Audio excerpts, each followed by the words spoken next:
निचले इलाके के बागवानों को मौसम की मार और लॉकडाउन की वजह से काफ़ी नुकसान उठाना पड़ रहा है। अधिकतम बागवानों को सरकार की योजना के बारे में जानकारी नहीं है।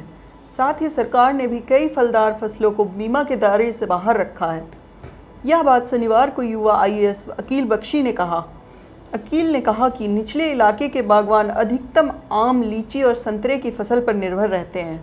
उन्होंने कहा कि इस समय लॉकडाउन लगा है, लिहाजा बागवान अपनी तैयार लीची की फसल को औने पौने दाम पर बेचने के लिए मजबूर है। उन्होंने कहा कि लीची की फसल ऐसी है जिसे तुरंत बाजार में बेचना पड़ता है। इसके रखरखाव के लिए इलाके में कोई कोल्ड स्टोर भी नहीं है। ऐसे में बागवान ना तो बाहरी राज्यों में जाकर इसे बेच सकता है और ना ही यहाँ सस्ते दाम पर ही लीची बेचकर गुजारा करना पड़ रहा है।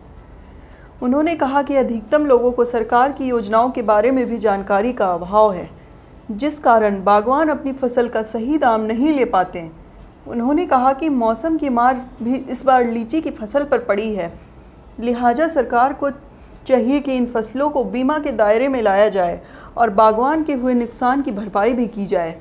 साथ ही किसानों को फर्टिलाइज़र इस्तेमाल करने की सही जानकारी दी जाए, जिससे उसकी फसल अच्छी हो सके। सबसे पहले तो मैं आपको ये बताना चाहूँगा कि हमारे जो बाग हैं यहाँ पे अराउंड 35 लीची के पौधे हैं, जो मेरे पिताजी श्री रंजीत बख्शी पूर्व विधायक नूरपुर ने आज से अराउंड 25 साल पहले यहाँ पर लगवाए थे।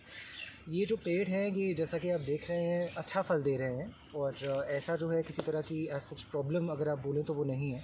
लेकिन मुझे ये लगता है कि इस बार बिकॉज लॉकडाउन जो लगा था उसकी वजह से जो एक छोटा किसान है या फिर एक जो मार्जिनल किसान है, बागबान जो है, उसके लिए बहुत ज़्यादा मुश्किल हो गई है फ्रूट्स के रिगार्डिंग, स्पेशली लीची के रिगार्डिंग। क्योंकि एक चीज़ तो ये कि ये पेरिशेबल चीज़ है, आप इसको जो है ओवरनाइट कहीं रख नहीं सकते। ओवरनाइट आप इसको रखना अगर आप चाहें तो आपको कोल्ड स्टोरेज का किसी तरह का सिस्टम चाहिए होगा, जो सिस्टम जो है हमारे यहाँ आसपास कहीं पर भी अवेलेबल नहीं है। इसकी वजह से जो लीची आपकी मंडी में बिकने के लिए जाती है, अगर वो उसी दिन नहीं बिकती है तो वो ओवरनाइट ख़राब हो जाती है और उसका भाव जो है वो एकदम गिर जाता है। आप लीची शायद रिटेल काउंटर पे 120 की 140 की ख़रीदते होंगे, लेकिन जिन बागबानों को वो लीची बेचनी है वो बेरली 10 या 15 रुपए किलो के हिसाब से जाती है। तो वो आप देख सकते हैं कि डिफरेंस जो है वो कितना बड़ा है बागबानों के लिए और रिटेल काउंटर पर। दूसरी चीज़ जो यहाँ पर हो रही है वो ये है कि लॉकडाउन की वजह से मंडी जो है वो और एक्सेस कोई नहीं हो पा रही है। अदरवाइज़ क्या होता था कि हमारे जो इधर बागबान थे वो ले जाते थे, कई बार पठानकोट की तरफ ले जाते थे, कई बार इंदौरा की तरफ ले जाते थे, कई बार धर्मशाला की तरफ भी ले जाते थे। लेकिन अभी जो है कम्प्लीटली जसूर की मंडी के ऊपर डिपेंडेंट होना पड़ रहा है। तो यहाँ पर जो भी भाव जा रहा है उसके हिसाब से उस लीची को हमें बेचना पड़ रहा है। तो इसलिए जो एकदम से ये मौसम ने भी पलटी खाई है और जिसकी वजह से जो लीची का कुर होता है, जो जिस टाइम पर उगता है, वो जो है वो बिल्कुल उसका यहाँ पे तहस नहस हो गया था, जिसकी वजह से फसल जो है वो इस बार थोड़ी सी पहले के कंपैरिजन में अराउंड 20 to 25% कम हुई है। अब क्या इससे प्रॉब्लम हो रही है कि सरकार की स्कीम्स इसके बारे में 2-4 हैं। अब सोलर फेंसिंग की स्कीम है, एंटी हेल नेट्स की स्कीम है, बहुत सारी ऐसी चीज़ें हैं जिसके ऊपर सरकार जो है फार्मर्स को, मार्जिनल फार्मर्स को, लोअर फार्मर्स को आपको सब्सिडाइज़ कर रही है और ये कह रही है कि आप इन स्कीम्स को अवेल कीजिए। लेकिन सबसे बड़ी प्रॉब्लम ये है कि इन स्कीम्स के बारे में अवेयरनेस नहीं है लोगों के अंदर।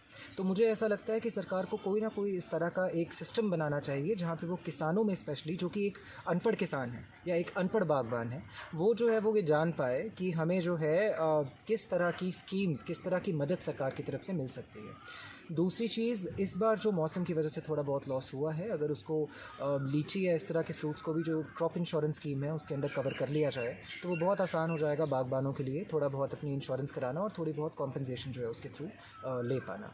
और तीसरी चीज़ जो है, मुझे लगता है कि सरकार को अपनी तरफ से हॉर्टिकल्चर डिपार्टमेंट सब कुछ कर रहा है, लेकिन फिर भी उनको कोशिश करनी चाहिए कि वो इंडिविजुअली एक एक किसान को आइडेंटिफाई करके उन तक पहुँचें और उनको ऑर्गेनिक खाद के बारे में, नॉन स्प्रे वाले फ्रूट के बारे में और इन सब मतलब बिना केमिकल फर्टिलाइजर्स के ऑर्गेनिक तरीके से एक फसल उगाने का जो एक ज़रिया है, एक साधन, वो अपने हॉर्टिकल्चर के जो ऑफिसर्स हैं उनको बनाएं, ताकि जो फल है वो अच्छा हो सके, क्लाइमेट की मार भी झेल सके और साथ ही साथ उसका जो मार्केटिंग है, जो एक एंड पॉइंट पे जहाँ पर जाकर उसको बेचा जाता है, उसका जो एक पूरा आउटपुट है वो किसान को ठीक तरह से मिल पाए।